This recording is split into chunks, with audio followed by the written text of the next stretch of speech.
Depois do Betinho, teve desaparecimento de pessoas aqui na Serra do Mar, em Santa Catarina, que me chamaram também, e ninguém nem sabe desses casos. Então, o caso do Betinho ele é muito Você acha que é diferenciado. midiático por quê, exatamente, então? Porque você tem, principalmente, as declarações da menina. Isso chamou muito atenção. É verdade, Foi um né? catalisador. Isso se você tirar ela da história, essa história não tem o peso. Porque, cara, você pega, por exemplo, o caso do Maicon, que aconteceu em 2021. Eu gravei esse caso. Eu trabalhei lá no Pico Paraná contando esse caso, porque eu trabalhei nesse caso lá no Pico Paraná. O Maicon caiu de um ponto bem para baixo da onde você se perdeu, caiu dos pinos, bateu cabeça, entrou no mato rolando, levantou desnorteado com traumatismo craniano, começou a descer o mato achando que era ainda a trilha, sem orientação, abrindo para a esquerda, e ficou 6 dias perdido, depois do dia 6 de setembro, num frio de rachar, meu irmão. Chegou no 4º dia, a gente pensou assim, bom, vamos continuar procurando uma pessoa viva. Mas a chance da gente encontrar uma pessoa morta com esse frio agora é monstruosamente alta. Então, o caso do Maicon é volumosamente mais complexo do que o do Betinho em alguns quesitos, porque ele, cara, ele bateu cabeça. Sim, traumatismo craniano, É cara. muito sério isso. E aí, você pega, por exemplo, os milagres que não deixaram o Maicon morrer e tu fica assim, cara, é impressionante. Estar muito frio, no caso do Maicon, salvou ele. Geralmente o frio é que mata. Mas o frio desinchou a cabeça. Ele ficou de um lado da montanha onde o vento bate na montanha de um lado, turbilhona do outro lado e faz isso aqui, ó. Aqui tá a parte da face da montanha. O vento bate aqui, turbilhona e cai aqui, ó, preservando esse local. Ele tava nesse local. Ele tava nesse local Que aqui. coisa. Então, esse local era frio o suficiente para ir desinchando a cabeça dele. Ele ficou deitado, perto da água, dormia o dia inteiro, acordava, tomava água, dormia de novo. É o perigo, né? Dormir com traumatismo craniano ainda. E isso manteve ele vivo. E é uma história impressionante. E veja, ela não tem... Se eu não contar, o cara não sabe dessa história. Não sabe. Então, o fato de você ter a menina ali dando entrevista acabou deixando um volume de curiosidade muito acentuado nas pessoas, porque a gente começou a trabalhar com muitas possibilidades.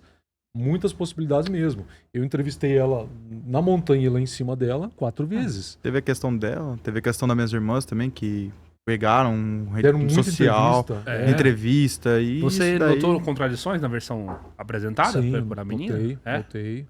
O que ela falava? A gente pode atribuir isso a uma série de fatores, né? Que não cabe nem a mim, nem o Betinho. A gente não tem o intuito de apontar responsáveis, acusar ou coisa parecida. Mas as inconsistências ali, pela personalidade dela, que também não cabe a mim avaliar, eu trabalho só com o seguinte.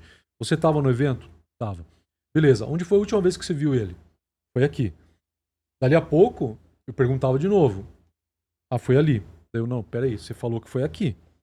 Por que agora é lá? Entende? Então, pelo simples fato dela não conhecer a montanha e os locais, a resposta pode ser só essa. Tipo, cara, eu achei que era aqui. Não, mas peraí, pensando melhor, eu acho que foi lá. Então, e aí uma série de outros fatores fez com que a nossa área de busca ela ficasse muito grande. O que a gente está acostumado a fazer? Você chega lá e a própria pessoa, antes de desaparecer, percebeu que está perdida e já mandou uma mensagem para a família. Ó, eu estava indo do Morro Getúlio pro Ferraria. Opa, o marco zero pra gente começar a procurar é esse. E não dá outra. Você começa a andar por ali e achou a pessoa por ali. No caso do Betinho, a gente olhava pra cima da montanha, pros 2 lados, descendo pra tudo que é lado. Porque a gente não conseguia uma informação precisa. Porque o que aconteceu? No meu segundo dia, se eu tivesse ficado parado e não ter pulado daquela cachoeira que eu comentei, eles já teriam me achado. Simples assim. Simples assim. Eles já teriam me achado. Porque eles chegavam nesse local e falaram, cara, se ele pulou aqui, ele morreu.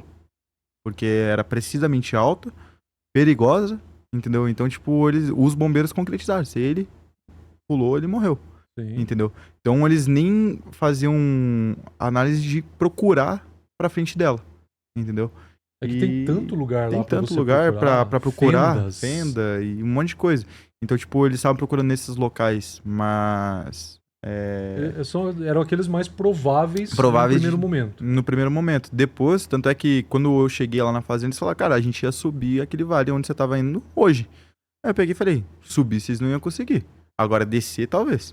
Porque subir, cara, ali é... Nossa, difícil. não. Mini cachoeira, nossa. Mas o plano era esse, porque a gente brifou isso com o comando. No final daquela manhã, quando ele saiu, o meu plano era descer o vale, sabendo que uma equipe ia tentar subir. Isso. E se encontrar daí, né? Mas assim, eu falei pros bombeiros, subir vocês não iam conseguir. Agora descer... É um terreno muito difícil. Muito íngreme. Perigoso, cara. Nossa. Cheio de serpente. 1000 possibilidades de você se dar mal. Ele passou por dinâmicas ali que poderiam ter matado ele em vários momentos. Então teve muito disso que eu e ele acreditamos, né? Proteção do alto mesmo, cara. Porque o ser humano em meio à natureza, cara, ele é um grão, fragmento, sabe? Você pode se dar mal de diversas formas, cara. Diversas formas. Ele perdeu o óculos em um momento. Nesse terceiro dia que eu tava comentando, o que aconteceu? Eu acordei de manhã naquele aspecto, né? Cheio de bicho em cima de mim. Comecei a caminhada. E passei por essas ilhas e tudo mais. Cheguei num ponto onde tinha uma mini cachoeira, né? Tinha uma pedra em cima. Embaixo eu olhava, era uma mini cachoeira. E logo à frente era mais um vale desse daqui, né? Aí eu olhando, cara, como que eu vou passar por isso daqui? Será que eu corto por cima? Será que eu corto pro outro lado? O que eu faço? E olhando em cima dessas pedras, eu escorreguei e caí nessa mini cachoeira. No que eu escorreguei e caí nessa mini cachoeira, sabe a onda que vem da praia e te quebra tudo? Então, foi exatamente isso, cara. A minha bota, ela perdeu com a correnteza que veio. Meu óculos, ele saiu da minha cara. E foi me arrastando que nem aquele percurso que eu falei, 1,5 km, entendeu? E foi me arrastando. Nisso eu cheguei me afundando, engolindo água, batendo o corpo, bati cabeça também. Perdi minha botina, perdi meu óculos, já tinha perdido minha luva no dia anterior. Entendeu? Fui perdendo uma série de coisas, perdi minha bandagem que eu tava na mão, né? Aí eu caí, graças a Deus, eu caí num laguinho. Não caí num precipício, não caí numa outra cachoeira, por exemplo. Caí num laguinho. E nisso que eu... Mas pense nisso, né? Pensa nisso, cara. Prender o pé numa pedra no fundo, bater cabeça, a chance de morrer nessa dinâmica aí é altíssima. Gigantesca. E, cara, na hora que eu afundei, eu ainda tava sem respiração quando tava afundando. Eu cheguei no fundo, eu peguei impulso e voltei pra cima. No que eu voltei pra cima, eu comecei a vomitar um monte, né? Expeli ali, vomitar água.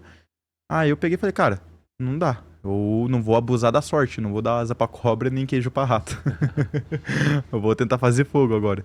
Aí tava garoando bastante nessa hora. Aí eu procurei um lugar ali com mais abrigo, com pedra e tudo mais, tipo uma gruta assim. Peguei minha faca, peguei pedra e comecei a bater pedra com a faca. E não consegui. Fiquei umas 3 horas ali. Peguei 2 gravetos, comecei a riscar na pedra assim pra tentar conseguir fazer alguma coisa. Não deu boa. Pegava pedra com pedra e tentava bater. Não deu boa. Então, cara, eu vou chegar em casa, vou procurar no YouTube como que faz fogo.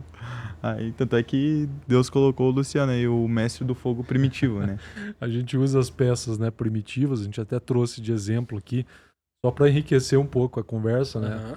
A gente tem os métodos primitivos como esse aqui, que é o hand drill, que a gente tá trabalhando esse assunto porque, ó, eu teria que ter uma placa de madeira e uma broca. E aí, se eu e o Betinho voltar lá nesse local e filmar isso para as pessoas verem, vocês vão acompanhar com a gente o seguinte: eu e o Betinho entrando no mato, tentando encontrar uma madeira roliça, normal, para fabricar uma peça dessa aqui, testar, encontrar uma broca dessa, testar, ver se as duas dão um casamento, pra gente conseguir tentar fazer fogo. Produzir uma brasa para ter uma isca, colocar nessa isca, né, um chumacinho ali de palha natural, alguma coisa assim, lutando contra um dos locais, que é a Mata Atlântica, né, conhecida só como Rainforest, Floresta das Chuvas, de tão úmida que ela é. Cara, muito úmida. E aí ele tentava o intuitivo que tá correndo no sangue de todo mundo. Que ele já viu na televisão, num desenho animado, o Homem das Cavernas fazia o quê? Batia pedra com pedra. Eu já fiz fogo assim, mas eu precisei de uma pirita e de um sílex para tentar arrancar uma faísca, que é um negócio, ela tem um ponto calorífico muito frio, muito baixo, para tritar a madeira um pouco mais alto. Se eu tivesse, por exemplo, a faca dele e uma pedra adequada, de repente, uma faísca mais quente, parecida com essa daqui, ó. A gente pode fazer até eu tenho um pedaço de lima aqui, ó. É um metal onde tu vai bater. Tá vendo? Tá conseguindo ver a faísca aí? Claro. Aí, ó. Só que eu preciso de uma isca para coletar isso. Aí a gente usa tecido carbonizado, porque usar o elemento natural é muito complicado nesse caso. Então a gente tem esses backups aqui para fazer fogo, só que o que eu recomendo, né? Porque a galera vê a gente fazendo isso num vídeo e vai lá e comenta: ô, cara, já surgiu, já inventaram um isqueiro. Aí eu poderia responder o cara: eu sei, eu ando com um no Mas pescoço. se molhar. Você tá entendendo? Se molhar, aí a gente tem outro tipo de backup. Porque esse é o nosso trabalho. Esse é o trabalho do Betinho, inclusive, junto comigo. Aqui, ó. Gerar conscientização. Esse aqui, Mostra a pederneira ali. ó. Um apito, uma bússola e junto. É uma corda de 4 metros aqui. Olha só. E junto aqui, ó. Olha só. Uma pequena pederneira. Porque essa daqui, ó, e aquela que ele tem ali, o isqueiro, se você molhar, já era. Mas olha isso aqui. Aqui eu tenho uma pederneira. Eu vou molhar a ponta dela aqui no meu copo de água, ó. E vou riscar na ponta, onde tá molhado. Ela continua funcionando. Então, ó, tenha o isqueiro. Pelo amor de Deus, é pra lá de recomendado. Mas entenda que você, para ir fazer uma aventura na natureza, é obrigatório ter backups. Um dos mais importantes itens que o Betinho acabou de mostrar ali é o apito. Você não acredita, Júnior, no tamanho da dificuldade que eu tenho para conscientizar as pessoas com relação a isso. Tá, mas eu tô na cidade, eu tô aqui na Paulista, aqui ó, do lado da gente. Pra que eu quero um apito? De repente, para chamar a atenção rápido da polícia quanto a um assalto que tá acontecendo do teu lado ou contigo, sei lá. Porque existe um condicionamento, né? Alguém vai olhar, né? Você tá entendendo? Você vai chamar a atenção de uma forma diferente. Exato, até na praia. Ele praia? já fez essa Eu usei isso artimanha na praia. Né? Ele comentando com as histórias dele, né? Ele pegou, cara, ó, eu tava lá na praia, o cara tava se afogando lá, ó, um apitinho. Por quê? Porque a galera começou a gritar desesperada. E ó, o cara se afogando aqui, o cara se afogando. Até a informação chegar no guarda-vidas, eu falei, cara, ele tá um pouquinho distante. Eu apitei, cara, todo mundo olhou, inclusive o guarda-vida. E ninguém precisou falar mais nada, porque ele entendeu, sabe? Eu fiz esse questionamento da última vez que eu fui no Danilo Gentili. Eu perguntei lá no ar. Ô Danilo, deixa eu fazer uma pergunta aqui. Tem alguém aqui na plateia, ou na produção, ou alguém aqui no SBT com um apito pra me emprestar? Alguém tem um apito aqui pra emprestar, pra mostrar uma coisa aqui? Ninguém tinha, cara. Ninguém. Sabe por quê? Porque não existe esse condicionamento. O que isso tem a ver com a história do Betinho? Absolutamente tudo. Porque aí o protocolo que ele mesmo já entendeu agora, ele é uma pessoa de um coração enorme e de uma humildade maior ainda para reconhecer e falar. Inclusive ele falou aqui, se eu tivesse ficado parado, qual que é o nosso protocolo de busca? Na busca, soprar apito. Eu nunca vou ficar procurando e gritando, Roberto! Não, eu vou fazer o quê? Apitar. E todo buscador vai fazer isso. Porque aí se alguém na montanha gritar, adivinha quem é? Tá entendendo? Então a gente usa até um protocolo que é ninguém grita. Porque se alguém gritar na montanha, a gente vai saber quem é e vai conseguir direcionar o som. E ele, se ele tiver um apito, ele pode responder com um apito, gritando um SOS, que há um treinamento bem básico para isso. Sabe? Ele já aprendeu como é que faz o SOS no apito. Então, tudo isso é muito pertinente. Muito bom, cara. Essas informações aí, a galera tinha que, sei lá, pra quem, né? Pra quem gosta, obviamente é mais fácil da pessoa se interessar, mas mesmo assim, não, né, pra todo mundo, né? Pra todo mundo, na verdade. Até, tipo, como forma de conscientização que a gente tá... Isso é de conhecimento geral e a gente tá trabalhando em projetos onde a gente vai proporcionar, eu e o Betinho, a gente vai proporcionar a oportunidade que as pessoas criem e treinem esse condicionamento. Por quê?